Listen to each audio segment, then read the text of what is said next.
succeed.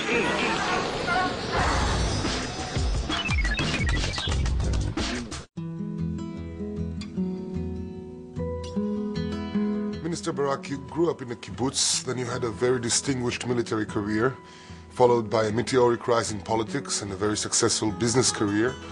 Do you feel that you are still in touch with your roots, still informed by them? Of course. First of all, I have my mother and my youngest brother in the same kibbutz, and it's just probably 20 miles from the place where I live now in Tel Aviv, so I go very often. I know the people. Keeping in my roots. Beyond that, as old as we are, we still remember our youth. I was brought up in a society where the individual were committed to something beyond his mere flesh and beyond the time of our life, namely the larger objectives of the whole society. I brought with me a commitment from time immemorial for myself to the cause of Zionism, of conquering the Eretz Israel, of making sure that we will emerge as a strong and vibrant nation. Do you feel that these values have changed along the way? Yes. I feel that there are always, some of them were changed, some remained. I believe that in the best of our youth, as of now, we still see the same kind of commitment to the Zionist dream. But I think the relationship between the individual and society have changed dramatically all over the world, not necessarily only in the Israeli society. And it turns on its head.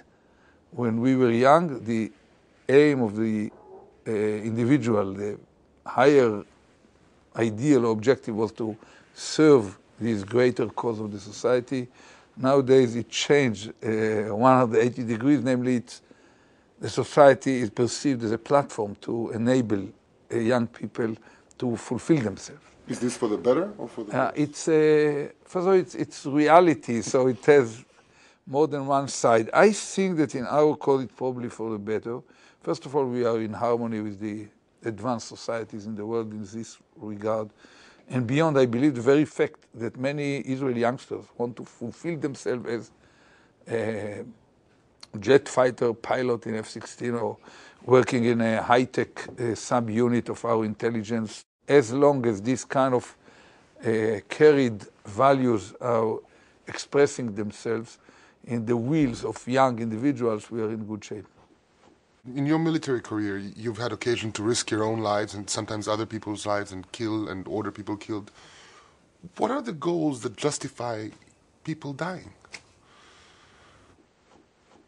It's an elementary, painful, but fact of life, that freedom is given only to those who are ready to protect it and defend it. And societies where some of the best of the youngsters, or most of the best of the young generation are not ready to fight will disappear, the kind of almost a consequence of reality. We are living here in a tough neighborhood. We came back to our birthplace, but it's really a tough neighborhood. It's a place where there is no mercy for the weak, and no second opportunity for those who cannot protect themselves. It's a compelling imperative here to be ready to fight. And if you do it, you have to do it effectively. And we managed to excel in this as a result of, out of necessity. I can tell you my mother used to say that she never had dreamt, and her parents would never have a dream of having their grandchildren as a yiddish general, as she called it. But that's what happened. Were you ever afraid? You know, whoever will tell you that doesn't experience fear during a battle is lying. But basically, fear attacks you when you are either paralyzed for some reason. You can't do anything. The risk is there and present, and you can't do anything about it. Or before a major operation. During an operation, especially for commanders, you are so busy. The experience which always struck me is that the height of the toughest battles, you are kind of very deeply consumed by the action, feel somewhat detached from the reality. You don't have a time to spend on fear.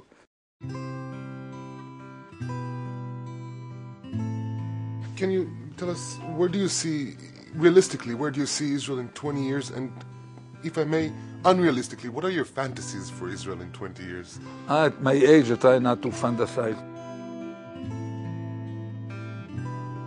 I believe that Israel should shape itself as a exemplary society. Within 20 years, we can bring ourselves to the cutting edge of advanced societies in terms of any aspect of life, of science, technology, education, culture, probably quality of life, and ultimately even standard of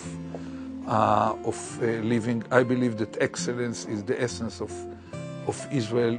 As any other society, we are highly dependent on the 2% of locomotives among all the leaders of every arena of life, and they will be here only if we will shape here something that will be with such high quality that our own grandchildren will choose, because they have the choice to spend their lives here, and Jews all around the world will feel proud of being associated with this. You have to be an effective, self-confident society, living in good relationship with its neighbors and within itself, and solving some of the tensions with everyone, from the ultra-Orthodox to, on the other hand, to minorities within ourselves. And I think that that's possible.